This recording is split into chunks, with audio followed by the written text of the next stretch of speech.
Hey, what's up? It's your girl, Aida Rodriguez. Welcome to another episode of Truth Serum. Welcome back. I'm happy to be back. I've been gone for a week, and it feels like an eternity. I wanted to say thank you to all of you who have been supporting, who continuously show up, continue to spread the word, and just come on. Join us on the platform to talk about the things that are important to us.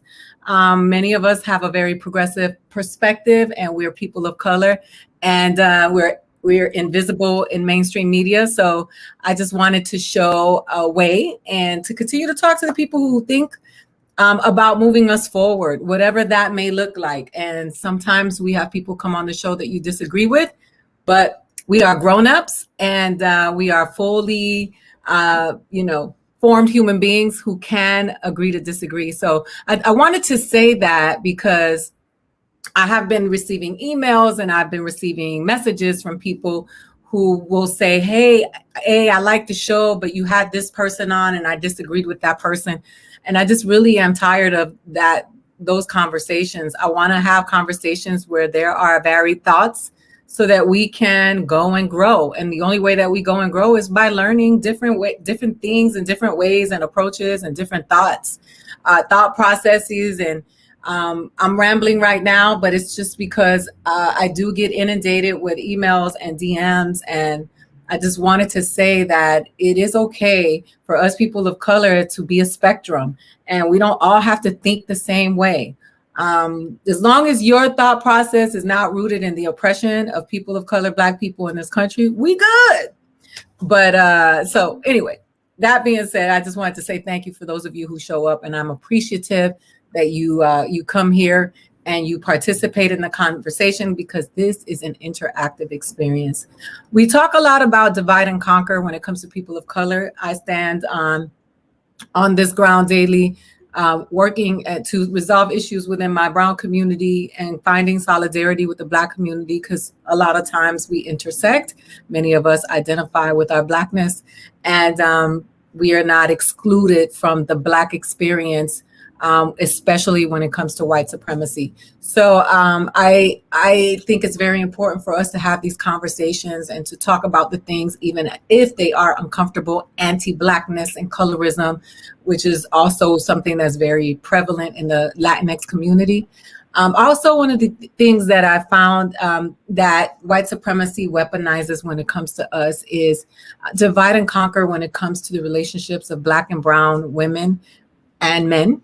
There's a war with Black women and men, allegedly, that they like to perpetuate, also with women. And I, for one, am one of those people who don't believe in that. I believe that all hands need to be on deck, and it is important for us to have sisterhood. It is a part of where we come from and what we are really, where we originated from. And it's just important for me. So you're going to have to work with me today. I'm a little rusty because I have been in the comedy space. I've been in the TV and film space, and I haven't been here.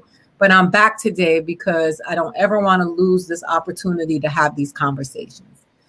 Joining me today, many of you tuned in when I did the 2-week run on Sirius XM, and we had a great time. We had an opportunity to do 10 different shows, talk about 10 different aspects of our Blackness and our brownness.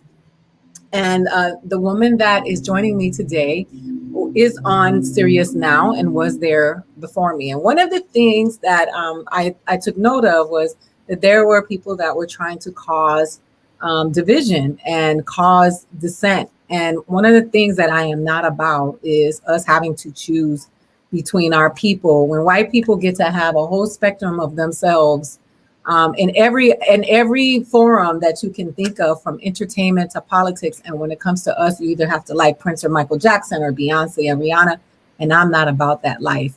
So one of the things was I wanted to share my platform and invite Dr. Lurie Favors, who is one of the voices on Urban View, and one of the people that is providing information that many of us are learning from. So Thank you, Larry, for being here.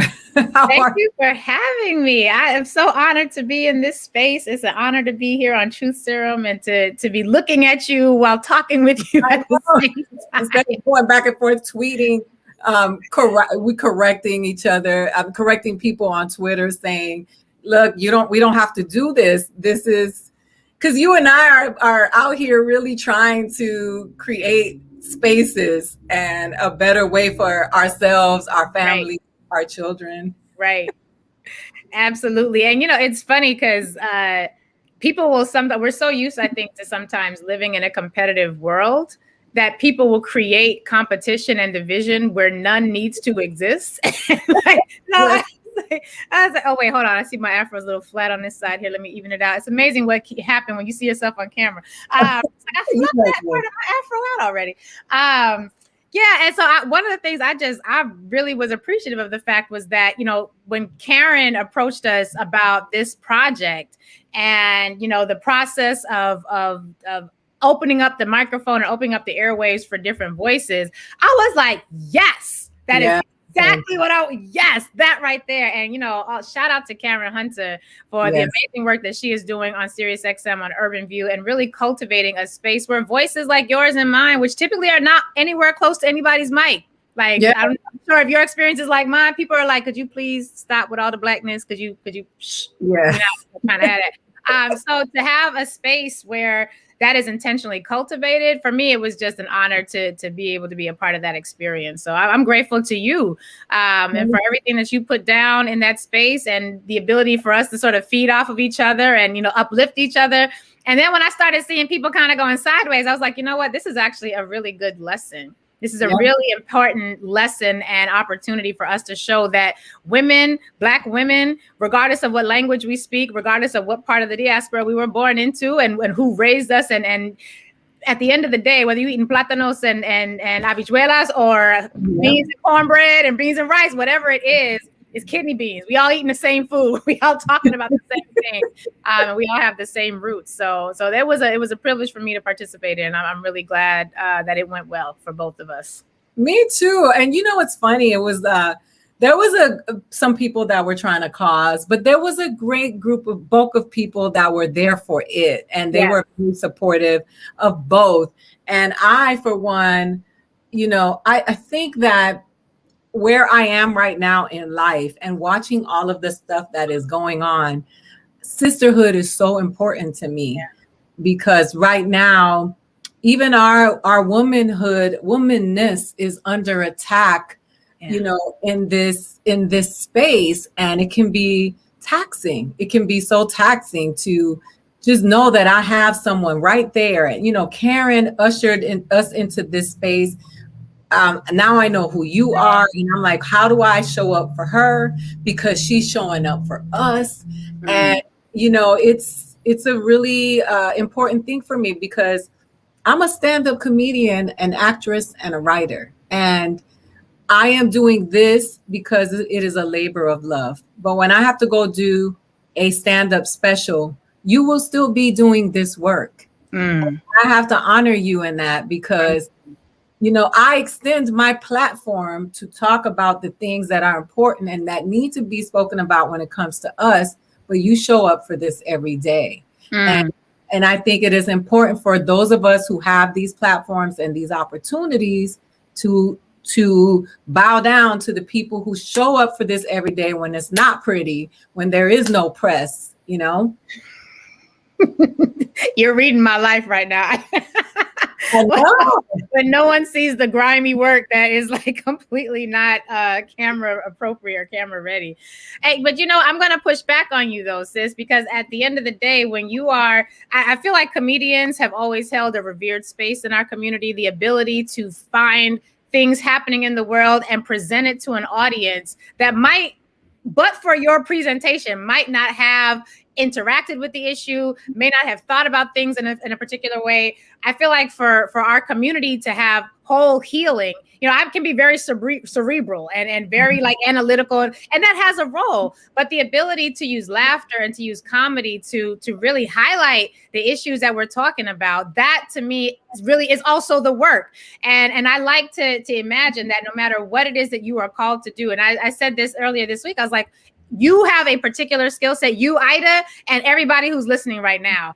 There is something that you do better than everybody else in this world. There's nobody on the planet who does that thing, like that one thing that you came here to do, or the many things that you came here to do, like you do. And so yeah, okay, I'm a racial justice lawyer, and that matters, and I'm glad, and I'm still paying off the student loans, and my mom is still proud of me, so that is good and important. But we all of us who are dedicated to uplifting the important issues, who are dedicated to calling out what needs to be called out, whether we're doing it with humor or whether we're doing it with a legal brief that would bore you to tears because it's so, not funny. At the end of the day, we need all ends of that spectrum to be taking their purpose and infusing with their purpose the liberation of people of African descent. So, yeah, I might be in a courthouse or in the streets, but I need to know that when I come home, I can go to Aida Rodriguez to make me laugh about all the stuff that I was just dealing with and help me to see it in a different way. Because without that, then I burn out. Without that, then my spirit doesn't have the wholeness that it needs. So it's all vitally important. It's all, so long as we're uplifting Black people, it's all vitally important. I appreciate that. I will say this, I've had two other attorneys who are racial justice or civil rights attorneys. Ben Crump has been here. Charles Coleman Jr. has been here. I gotta say that I'm happy that I have you here because you're to have a woman in the space talking about this, because historically when we think about civil rights attorneys, we think about and racial justice attorneys and people in that space, we often think of men. We think of Johnny Cochran. We think of well, he was one. Johnny Cochran. When I think about Johnny Cochran, I think about so many other things. I think about athletes, and I think about, but him being who he was a political statement unto itself. Because when we show up in spaces, people don't realize that us being in spite of everything is a political statement unto itself. That's right. I wanted to, first and foremost, I wanted you to share some of your background with the people who are new to you here and tell them your story and who you are. So this is where you get real, I'm a mother, a wife, all those things. So I was born and raised for a significant portion of my life in Germany. My parents were military. My mother's from Jamaica. My father's from Brooklyn / Harlem, depending on which half of the life you were talking about. And so we spent most of our time traveling. I cannot tell you how many schools I went to, how many places I lived. But one of the things that was always a constant was that my family was very, very, very intentional about making sure that we knew who we were as Black children. And then cultivating within us an appreciation for that and a commitment to work in that space when we became adults. And so when I was 17 years old, I heard another attorney, Alton Maddox, another brother. Some of you may be familiar with him. Alton Maddox, who was a civil rights lawyer at the time, and he was just fiery. I mean, he was saying all the things that you're not supposed to say in public. And then I was like, yes, I want to do that. What he's doing, I want to do that. And ever since then, had really been committed to using the law as best I could to empower Black people. And for me, when I say Black, I mean international. I'm like Pan-African. I am a Pan-Africanist. I guess that's the label you might put on it. But I believe that if Marcus Garvey was talking about you when he was waving the red, black, and green flag, when he was saying all of Africa for all of Africans, and that's who I'm talking about when I say Black. And so for me, that's really expansive. When I was in college, I majored in Africana Studies and Spanish language, and spent a year in the Dominican Republic researching and writing about the role of race in Latin American culture, because there was so many similarities. Like, you would see somebody walking down the street and you'd be like, oh, you would think that person was a Keisha or a Tyrone, and then you find out their name is Maria or Aida, and it's like, you look just like we look alike, and you guys are eating the same things that we're eating. And because my mother was Caribbean, being able to recognize the similarities, both from the African context to the Caribbean context to the Spanish and English speaking Caribbean context.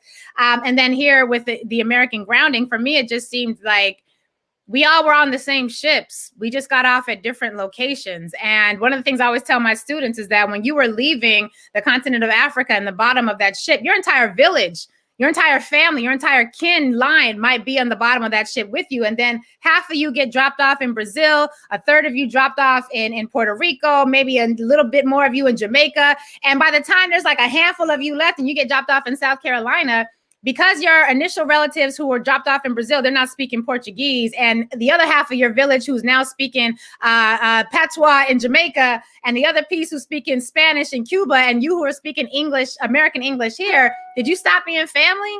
Like, did you stop being connected? Did you stop having a religious system and a cultural system in common? No. All that happened is we got separated. And for me, that has sort of formed the basis of my scholarship and how I approach racial justice activism. And, you know, because I had the privilege of being raised in a pro-Black family, I feel very empowered to be Black AF. I don't know if I can cuss on your airways. I probably should. My daughter and I have a competition. Every time I cuss, I have 5 push-ups. But I'm trying to be Black as fuck, right? Because at the end of the day, if we're not able to do that, and I feel like that is my obligation as a descendant of Harriet. That is my obligation as descendant of Nanny of the Maroons. Like, that is my obligation, is to be as boldly and proudly and openly Black as fuck in my scholarship, in my legal activism, in my social justice work, because that is the obligation and that's the call in our lives for such a time as this. So, and I'm also a mom, a wife, you know, all those other things as well. But that at my core, that's who I am. Well, I mean, I love who you are, and I love what you speak, because we've had these conversations on Truth Serum a lot. And for example, you did something about hair yesterday on Sirius. Yeah. And you know, I had the women responsible for the Crown Act on Truth Serum, and we talked about it. So people would say to me, like, why are you talking about that? This is not your issue because of the texture of your hair. And I was like, the texturism bullshit that you're now trying to tell me about. Whereas the internalized hate, self-hate, the self-hate of Blackness, the anti-Blackness and the self-hate within the Caribbean community, which is real. Where someone with this texture of hair was taken to a beauty salon every single Friday so they could blow dry its bone straight. Right. So you couldn't even see a wave in it. And, you know, it's just so interesting to talk to people, because we've become so divided. White supremacy has been so effective. Colonization has been so effective that now we are turning the oppressive tools that white people used against us on each other. Right. And it's taxing. It really is. And it just weighs on your spirit. And, you know, I remember when I lived in the Dominican Republic, and my host mother, beautiful sister, just a beautiful, beautiful sister. One day she pulls me to the side, and I was natural, but I wasn't comfortable enough to be like this natural. So I was still like, my hair was always twisted or something like that. And she says to me, she was like, Lurie, because that's how, you know, they would say, mira, tú tienes pelo malo. I was like, what? Are we doing this right now? But she lovingly meant for me to have a wonderful experience. And she wanted me to know, listen, sweetie, I know that you do this little American thing with your hair, but here, in order for you to have a good experience, you're going to have to straighten this hair. So she tells me, she's like, here we have this cream, and you put the cream in your hair and it will make it straight. I'm like, host mama, you try to hit me up with a perm. This is in Spanish, right? She has never been to the United States of America at this point. This is a Spanish conversation. I'm looking to a Dominican woman, and she's loving me, feeding me, took me into her home, and she intended for me to know that there is a way for me to succeed and there was a way for me not to succeed. And in order to succeed, I was going to need to straighten my hair. I was reminded of that moment when I was at corporate America. And I was at a law firm, one of the first law firms I worked at, still with the nappy hair, right? And I say nappy, I know it's offensive to some people, but if I say, you know, people are like, my hair's not nappy, it's curly. I'm like, sis, do you see this? This is not what you think of when you think about curls. And so I'm at work, I'm in corporate America at a law firm in Midtown Manhattan. I've got my hair and still in the twisties, you know, and one of the elders, one of the older women who was there, who was a staff person, and she also loved me, also wanted me to succeed. And she pulls me to the side and she was like, now, baby, about that hair, because you're not going to be able to work here long if you keep walking around with your hair like that. Exact same conversation. exact same loving concern and desire to see me succeed, and the exact same internalized white supremacy that said we have to adhere to a standard that was intentionally designed to exclude people who look like us and who show up in these types of bodies. So my sister has a hair texture similar to yours, Aida. And my mom was always intentional. My mom is like, she's like, no, my babies are beautiful. I love your hair. She knew how to braid. She knew how to hook us up and do real beautiful things to it. She was always very fair, very equitable. And it was always like, she was never one of those moms who was like, now your sister got the good hair. I just wish your hair was like hers. But the people around us were like, to my sister, your hair's so pretty. And to my hair, they would be like, and you're so smart. Your hair is very strong. So, it's international. These are international issues because white supremacy is international. Slavery and the colonization of African people, that was an international enterprise. 95% of the ships that left from the continent of Africa never came to the United States. They went to Spanish and Portuguese speaking spaces. So when we're talking about Pan-Africa, most people in the Pan-African community are speaking Spanish, y'all. And we just got to know what that means. Now, when I come into America, yeah, I'm a Black girl. When I went to other countries, when I leave this country, I'm an American or I'm India Morena, depending on where I'm at. It's all the same thing. We all have different ways of approaching the same issue, but we were all enslaved. And as a result of that process, we have been embedded with internalized white supremacy. And that is why when we get the privilege and the opportunity to be, as I said, Black as fuck, when we get the privilege and opportunity to be as bold as we can about it, I think we have an obligation to do so. I respect that and I appreciate it. And it is refreshing to have a conversation with somebody who really understands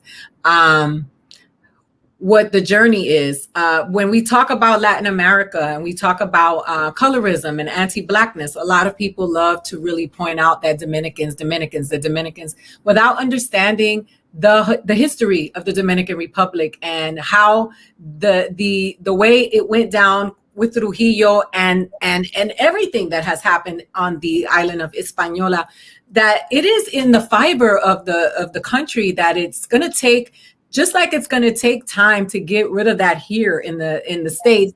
It's not just going to go away. It's not a conscious decision, but I get really tired of anti-Blackness always being attributed to Latinos, the Latinx community, as if it doesn't exist in the Black community, in the Asian community, in the African community. It's right. Everywhere.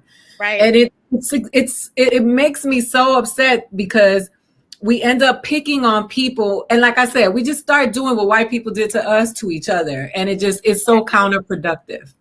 Exactly. No, I think you're absolutely right. And so if you have the ability in your community, in your faith-based institution, in your social clubs, or, now with Zoom, in your Zooms, where you can center proactive love of Black people, I ask people to do it, right? Like I have this thing, I need to be as full of Harriet Tubman love as I can, right? So Harriet Tubman love for me is when we were taught to not like each other. We were taught to think that Black skin is less valuable. And yes, I see the comment. It is exhausting. We were taught to think that you needed lighter skin to be beautiful. You needed straighter hair. Like, these are things that were intentionally taught. There were systems put in place so that these lessons would be replicated and that they would be passed down generation to generation. So for me, Harriet Tubman kind of stands as like a symbol, like a guardian against that, because she's like, I'm going to love you enough to know that you are so sick with internalized white supremacy that you might want to be free, but your fear is going to keep you stuck on this plantation. So I'm going to love you enough to know that I got to have this gun, to shoot at the masters and the dogs if they come at us.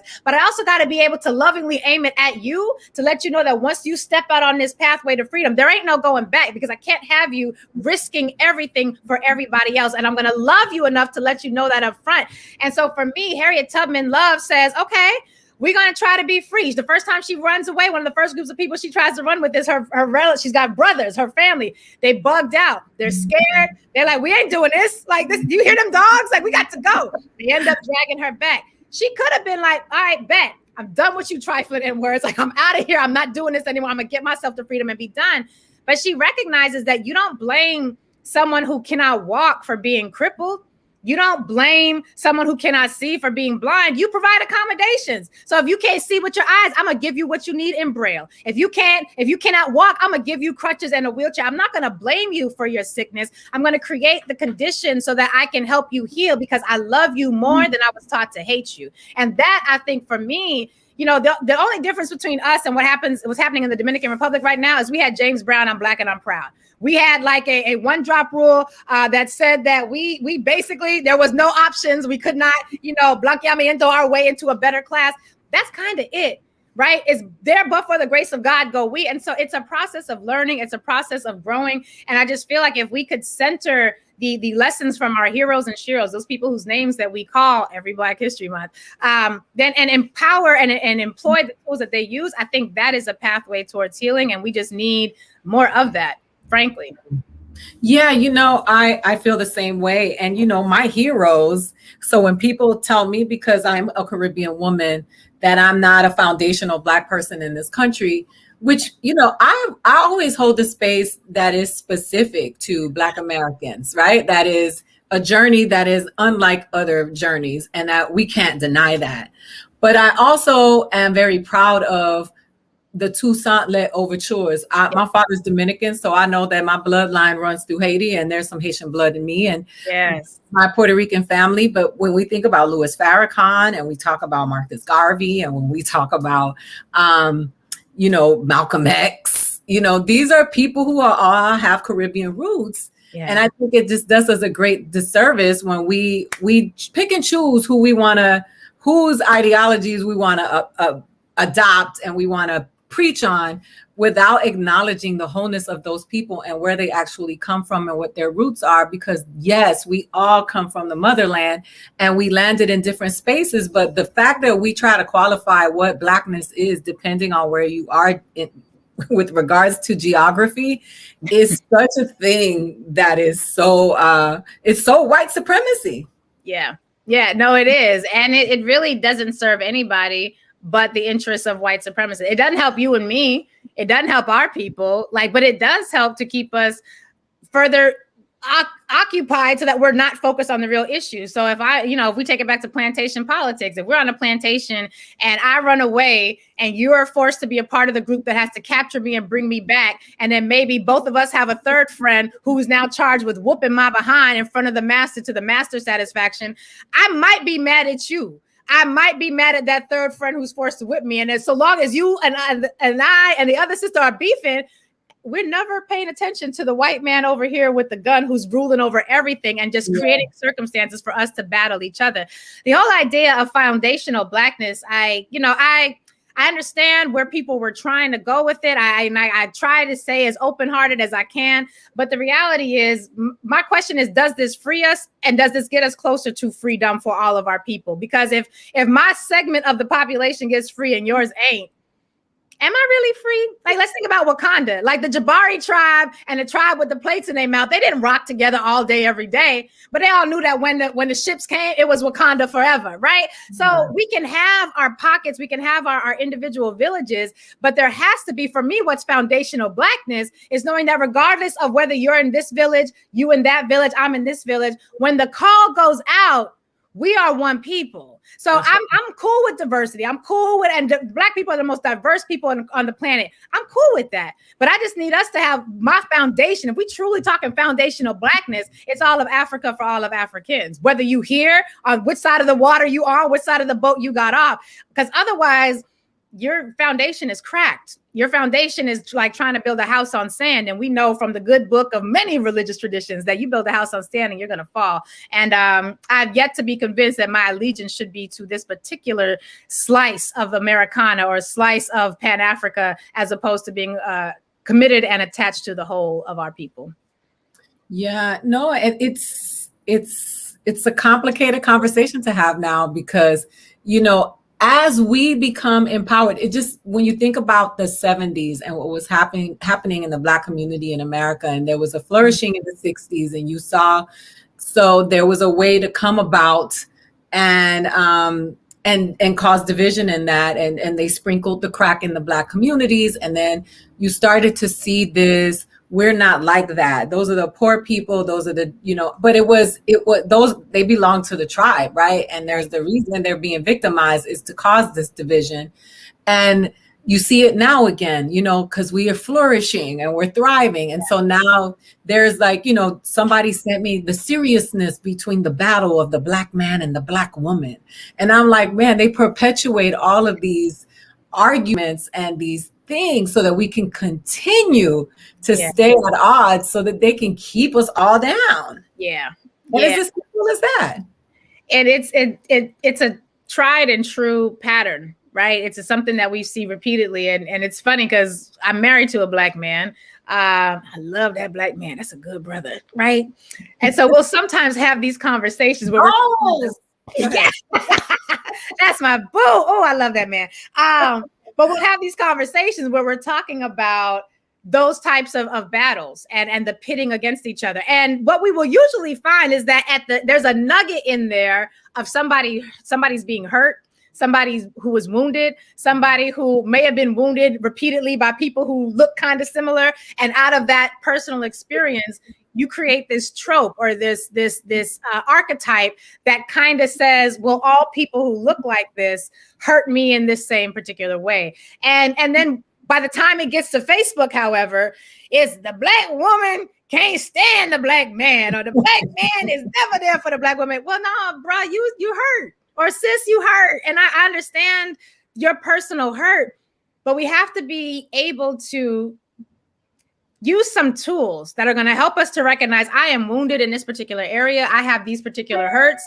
I cannot take my particular hurt and then use that to paint with a broad brush over the entirety of my community. And at the same time, we need people to hold each other accountable. So what helps those types of tropes and memes to continue is you sitting in a room with the rest of the bros, and the bros is talking all types of ish about the sister, and you support or condone it and make it something that is acceptable as opposed to challenging it. Or you sitting in the barbershop and hear these, or the hair salon, and hear these sort of repeated injuries, well, Black man can't never, and the Black woman ain't never. And if there's no one to interrupt that way of thinking, if there's no one that's going to interrupt that conversation and say, let's pull back from this a minute and let's think about this differently, that you are in fact perpetuating that very same system, which again, it ain't helping you. It ain't helping me. You know who is helping? The white person you got to pay rent to because you don't even have enough financial resources to own the building that you open up your barbershop or hair salon in. So you paying rent to you see what I'm saying? So we end up in these spaces where we're battling each other, all for allowing people who have access to privilege and power to keep that access to privilege and power. And I think we just got to be smart enough to say there's a different way to do this. We may not know how to do it, but this ain't it. No, it's not.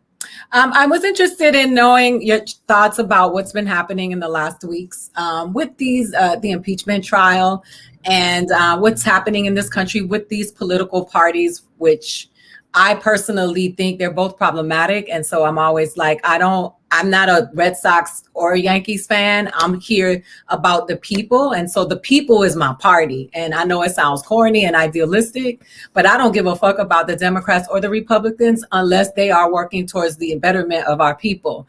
Right. And so I wanted to know what you thought about, what were your thoughts about what's going on right now?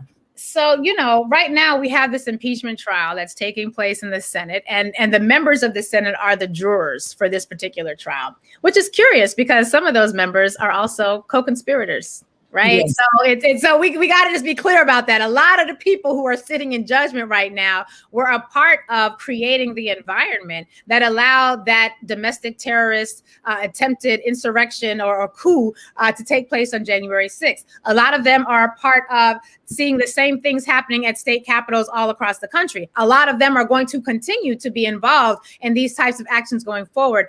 And so when I'm looking at what's happening right now, I'm reminded of what happened in Wilmington, North Carolina. Wilmington, North Carolina, there was a fusion type of government that was elected. I guess you could call it, the Black elected officials and their white allies. There was like a fusion type of government. This is post-slavery era, right at the cusp of Jim Crow really taking off.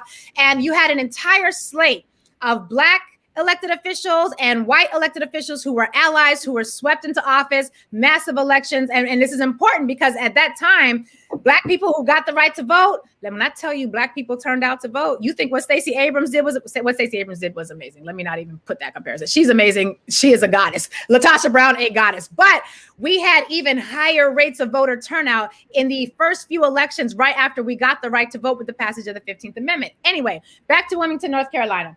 Wilmington, North Carolina, this fusion government is in office, and a lot of people were upset.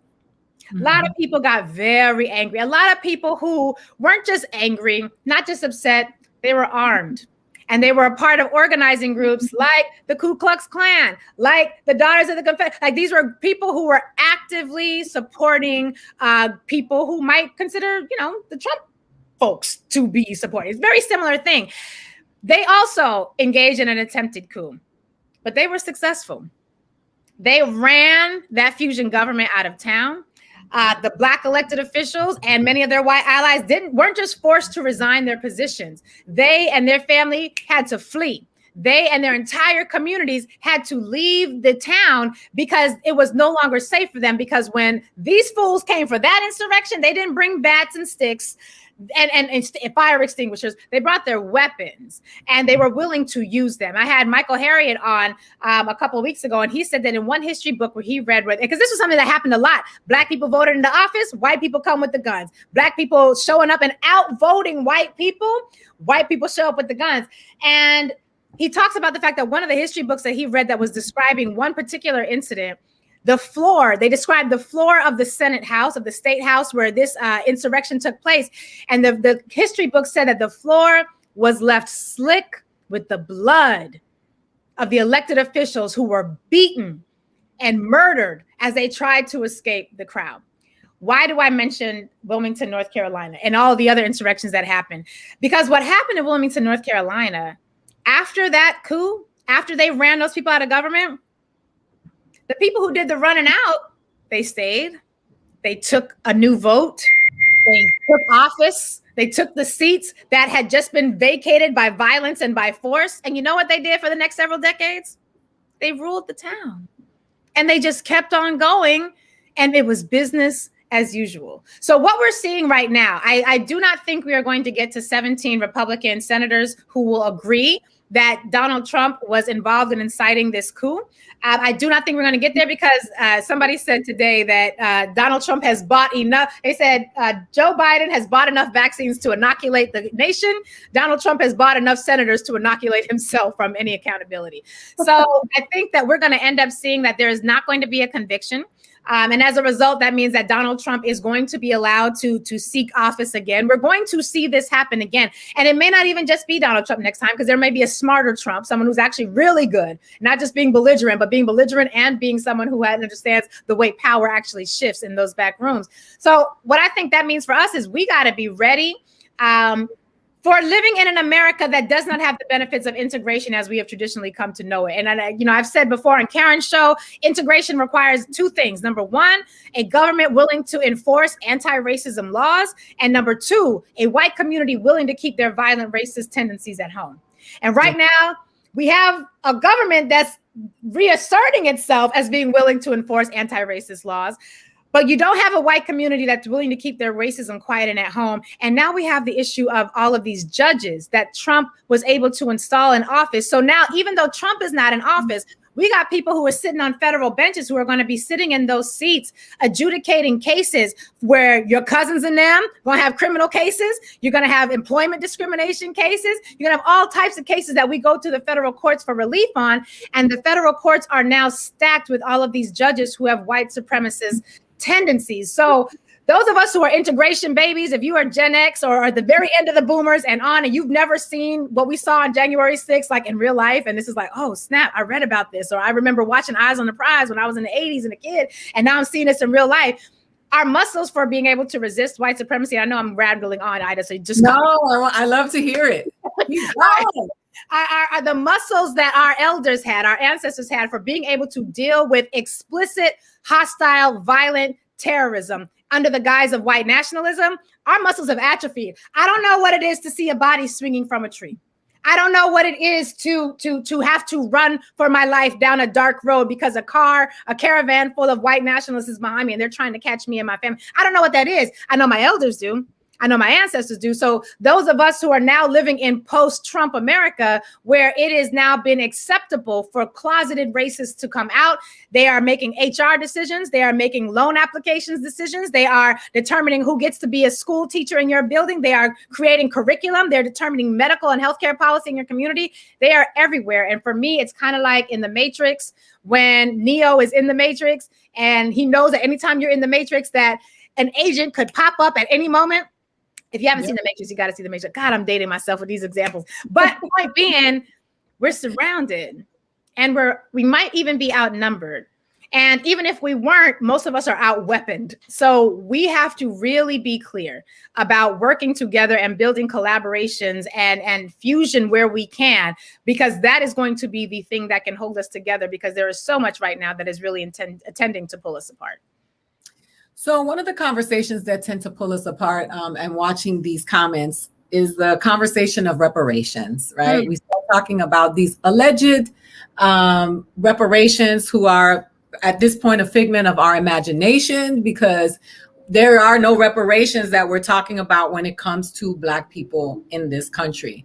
And one of the comments says that, when it comes to immigrants, they're not entitled to reparations from this country. And I always say, no, they are entitled to reparations from the countries where they did the work. And the Dutch, the Spanish, the French, the British, all owe people reparations. Why limit it to just the United States government when this has been a global issue?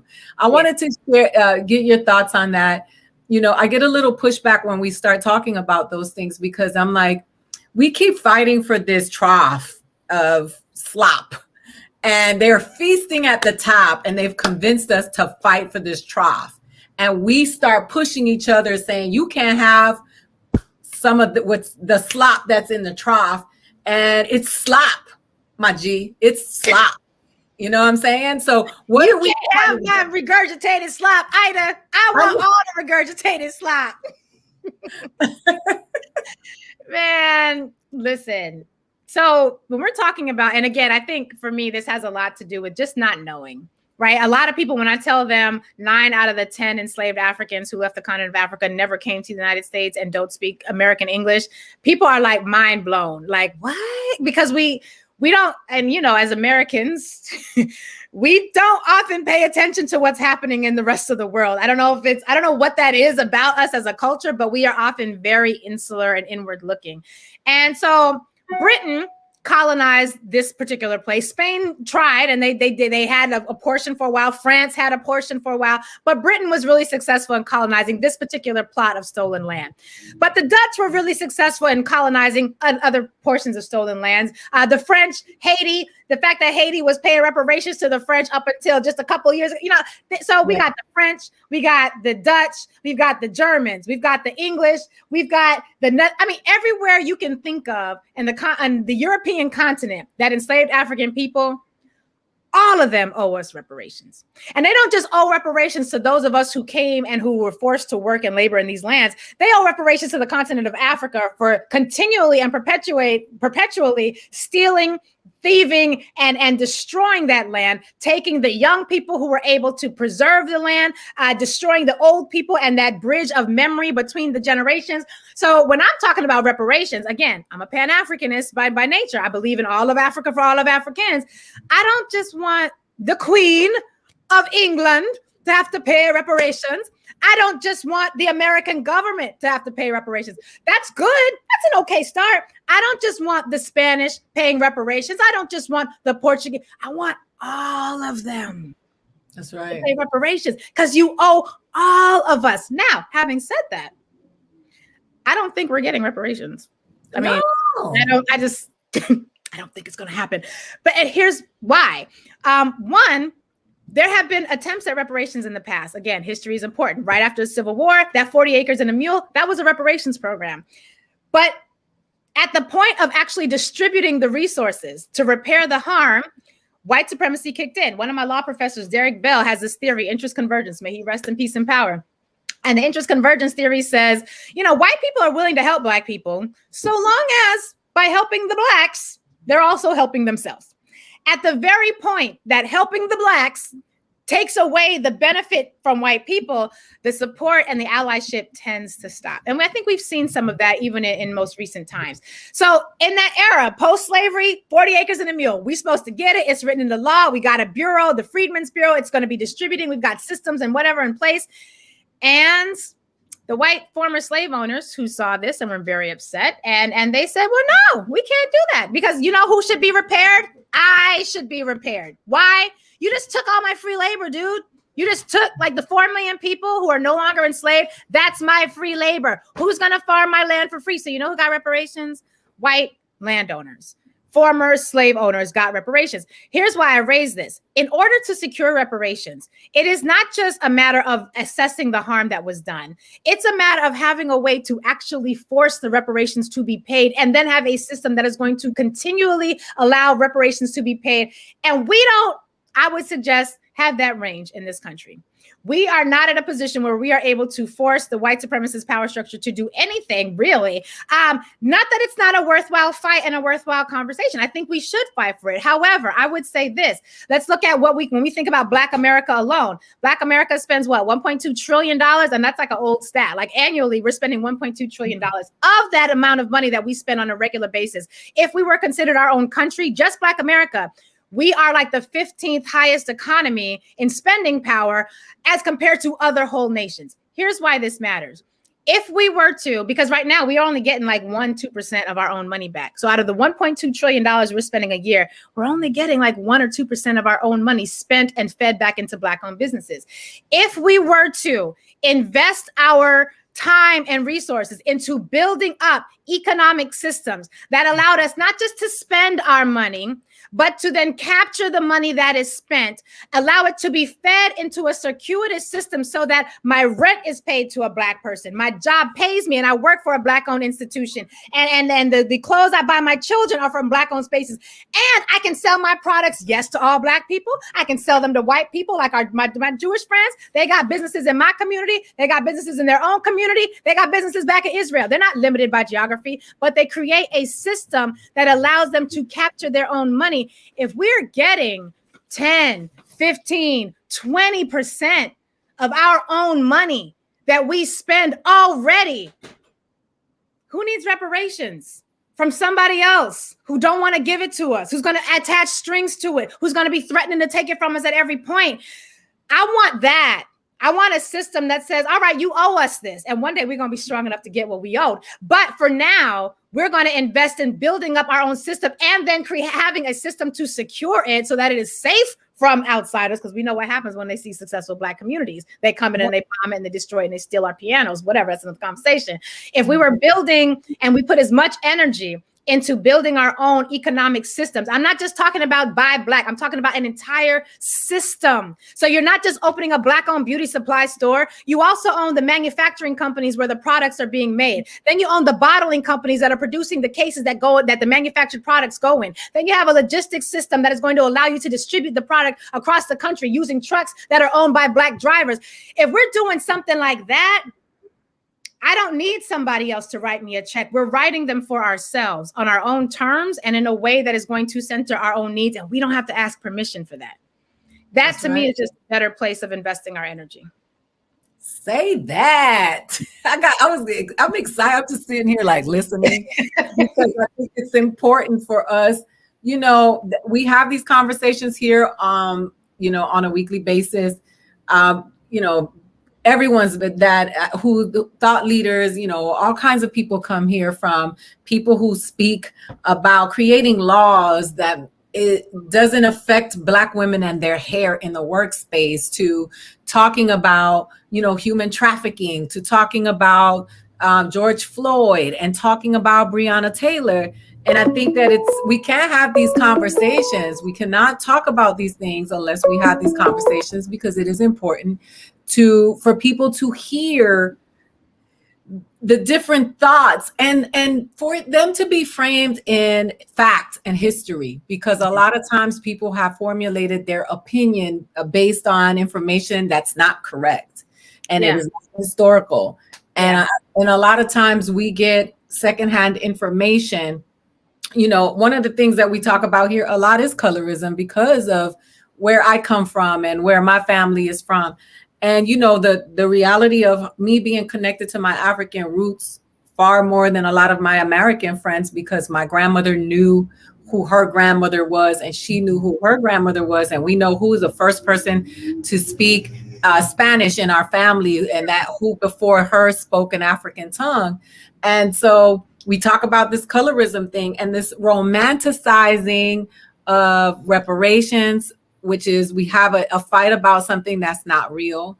The romanticizing of, are you there? Is she here? I'm here. Can you hear me? I'm here. Yeah. The romanticizing of slavery, like that, people, which is where my joke came from, because people would always say, oh, shut up. If you were in the house, you were in the house. And I was like, as if the house was jumping off, I was like, we have to learn to have these conversations from a place of intelligence and consideration and sensitivity to the entire experience, because sure, we know that the darker your skin, the worse the treatment, and that is undeniable. But there was nothing glorious about slavery at any point. And the fact that we have these conversations and we romanticize these things that keeps us away from the mark of where we're trying to go. Yeah. Yeah. It's funny, the house and field conversation. I love Brother Malcolm, but I sometimes think that we cling to quotes and snippets of conversation, and we hold them up as if that is the truth in and of itself. And I think sometimes we got to interrogate a little more, right? Let's just be clear. There's way too many light-skinned Black people in this world for us to have all been in the house. Let's just be clear. like everybody, like the house it was a big house. It wasn't that big, right? It wasn't that big. And I remember reading this article where a sister was talking about her skin complexion, and she opens the article by saying, I have rape-colored skin. And the first line is like, whoa, we having that conversation. And I remember I was in a school once doing some work through a girls program with some of my old students. And we were having this conversation about light skin, dark skin. And I had to take a step back because I'm a light skinned Black woman, as you can see. And then I looked at the staff in the program, and I realized a couple things. Number one, this is a great program, but all of the staff in this particular site, we were all light-skinned Black women. I said, okay, well, that's got to stop, because we cannot have an open and honest conversation and dialogue about colorism when all of the leaders in the room, all the adults in the room look like me and lighter, right? So we were very intentional. It was like, all right, I know you're not supposed to use race to discriminate. This wasn't discrimination. This was ensuring we were creating a staff environment that was going to center the needs of these babies, because these babies needed to see that Black genius doesn't just show up in light skin color, right? So we had this conversation, and there was this glorification, as there often is, about being light skinned and light skinned. And so I had to explain to them that this color skin is rape colored skin. It is a reflection of the fact that white men and their sons and their friends and their employees at any given moment had access to violating Black women sexually, Black men sexually as well. But out of the violation of Black women sexually came all of these babies who had different colored skin. Now, how do we get to the point of that becoming a preference? Well, all right, if I'm a slave owner and I know I just raped 3 out of the 5 women who I happen to have in the house this week, because I might have a rotating stable. It's my prerogative. I can do whatever the hell I want because I'm the owner.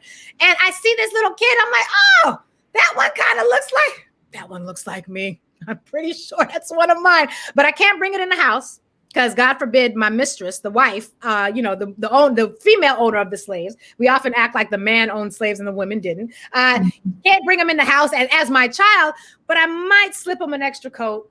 Maybe they'll get a pair of shoes.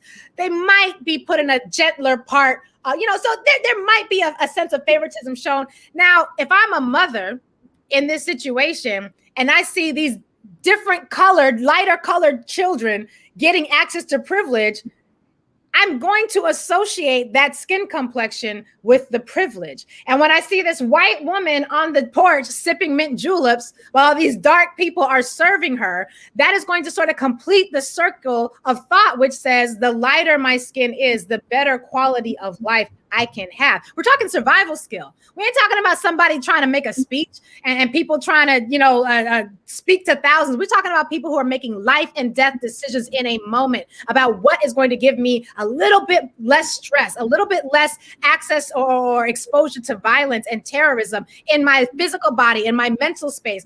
And so we have these now created structures where lighter skinned people are considered more valuable. And then we support that through our media by showcasing light, bright, darn near white. If I see a Black girl on a commercial who actually used barrettes, I'm like, wow, not ponytail holders, barrettes. There's a difference. And so we have this social system that now supports these structures that were created in slavery, because again, slavery wasn't just about free labor. It was about a social hierarchy that said white people should at all points have access to comfort and be having all of their needs met at the burden of someone else. So when we're talking about the house, everybody light-skinned wasn't in the house. They couldn't all fit in the house.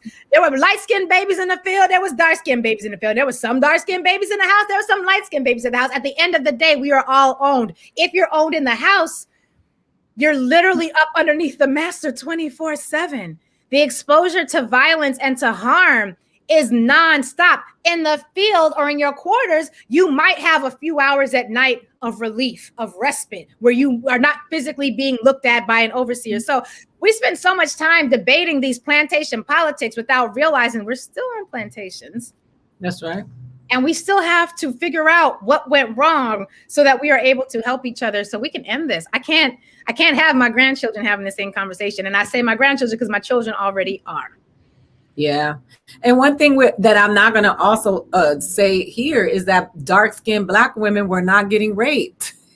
Like that, the whole thing, that the standard of beauty that we are seeing now that is being emulated by white women, and you see a whole Kardashian tribe emulating, is that of, the full hips and the small waist and the full lips and the big butt. And that comes from, our sisters, our dark sisters that are the epitome of what Africa is and was. And we cannot ignore that they have been coveted. Black women have been coveted, all of them, the entire spectrum, by this, and through this white gaze that we continuously deny. Because my grandmother used to always tell me that melanin was divine. If it wasn't, they wouldn't come for it, right? She was like, la melanina es divina. If it wasn't, they would leave you alone. So there's got to be a reason. You cannot tell her that Black people were not the chosen people. Because she was like, there's no way you go through this, and this is, and that was her belief. And she died believing that. And she put that in us.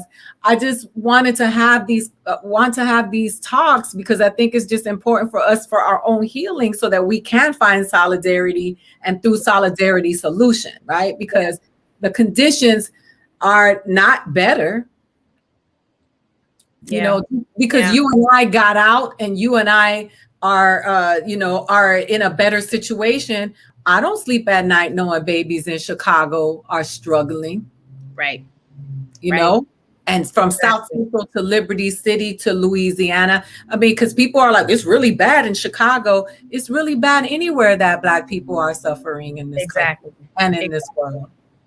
And, I just say, if you have whatever point of privilege you're able to squeeze out of this ridiculous paradigm we've been sort of stuck with, use it for the people. I'm like, all right, I got light skin. I'm a bust. Ooh, I'm about to use this thing. If you have a privilege, if you are a male bodied person, use your privilege to open up doors for people who are not. If you have a particular hair texture that allows you access to corridors and privilege, make sure when you access those spaces, you're opening up the floodgates for people behind you who may not have that same set of privilege. We just don't have, we just don't have time, man. Yeah. I'm at point, like I remember when I was in my 20s, I was like, we're gonna change the world. And by the time, and I'm like, what we gonna do is, we just don't have time to allow ourselves to have the same conversations. There's this movie, The Book of Negroes. I love this movie. It's a phenomenal movie. It's kind of like a woman's version of Roots. Roots takes the story from Kunta's perspective. Book of Negroes looks at Aminata and her experiences. And there are these scenes where, like, after the Revolutionary War, Black people were like, well, should we go to Britain or should we stay here? It's like the same conversation. Like, should we leave America or should we go? Our conversations, our battles, and our discussions are not new because the constructs in which we are living were begun a couple hundred years ago. So we're repeating a lot of these same patterns. And I just need us to access our African genius with enough commitment and fervor that we are able to create different paradigms that render them invisible and render what we are dealing with now inapplicable, because we are able to sustain and meet our own needs. Wow. What a way to end this hour. Yo, sometimes I do a show and some people talk, and I just sit here like wondering, messaging Arena, like, when do you think she's gonna stop, or when is she gonna stop? They ain't saying shit. But this has just been so. First of all, I want you to come back. Oh, I would love to. I want you to come back and with frequency so that we can talk about these things, because it is a great balance for me to have these conversations. I did the joke on television about colorism, and it was a Quaker Oats joke, and I people came for me because they were like, you have no idea how hard it was. I said, neither do you. Neither of us know how hard it is. We stand on the shoulders of the ancestors, and we try to speak for them all the time. We say dumb shit, as Charlemagne said on here. We always say dumb shit like, I am not my ancestors. And he's like, no, we're not. Right. And we just say thank you, because we don't even know what it's like to, and we're here. We're a dream realized, and so I would love for you to come back. I'm going to have Adrian email you today so that we can schedule you to come back so we can have these conversations, because I just think it's so important for our healing. And, and it's important for all of us to be out there. And I'm always saying we need all hands on deck. That's right. That's right. And I would love to. It would be an honor. This is what, I believe in the power of communication and dialogue. I think we are an oral people. And we often talk about that in terms of oral history. But for me, that also means in communication. We don't just walk in a room and talk. We read energy in a way that allows us to connect on levels that, like, the scientists over here, they ain't even begun to be able to figure out how we are able to intuit the things that we do. So I believe in communication as a source of healing. So I would love to. I would be honored. It would be my pleasure. Yes. So we're gonna schedule it today. So those of you who are watching, make sure you keep tuning in, because Lurie is going to be back, and we're going to be breaking down some of these things that we have, these conversations that we have here. Tell people where they can follow you and how they can keep up with you and be in touch with you. Sure. So on Twitter, you can follow me at Lurie Favors. That's Lurie Favors. And I always have to say, as in doing yourself some favors, because people often think I'm saying saviors. It's not, it's favors. Do yourself some favors. And if you're on Instagram or Facebook, I'm at Lurie Daniel Favors, because that is my full name, and Twitter is just stingy with the characters. So. Oh, awesome. And you are going to be, today is Friday. Will you be back to Sirius next week? I'm waiting to see what they do. Listen, and if so, you gotta come on. I know. And listen, we're rooting for you. I think that I'm positive that things will end up the way that they're supposed to end up, and they will be in your favor, because we need to hear your voice, and we need to uplift you. And those of you who are watching, go follow and make sure you share, because she's having some very important conversations on the platform and talking about things from a perspective that we don't get to hear in the mainstream media, because they love to keep us in a box. Yeah. So, I think it's important for you to have the platform. And anytime you want to come here and you have something you want to talk about, please let me know, and I will extend that to you, because I believe wholeheartedly that your voice needs to be heard. Sis, I appreciate you. I thank you for that. And listen, whatever microphone I'm able to sit behind, I'm happy knowing that you will be able to come and join me and have a conversation there. Because this is what we need, man. This is what we need. So. Yes. This is how we go, and this is how we grow. I want to thank all of you who tuned in today. We've had some good numbers today, and I just appreciate that you kept them. Like the people stayed at a certain number, which I think is great. And so I appreciate that you were here. We appreciate you having you, period. And we're going to continue to pray the ancestors, the saints, and the angels, encamp over you wherever you land, and continue to grant you the security and the space that you need, because your voice, we need it. I received that. Yes. Thank you. I receive that and I reciprocate that. I appreciate it. I receive it too. Thank you to everybody who tuned in. We'll see you next week. This is Truth Serum, and we are out.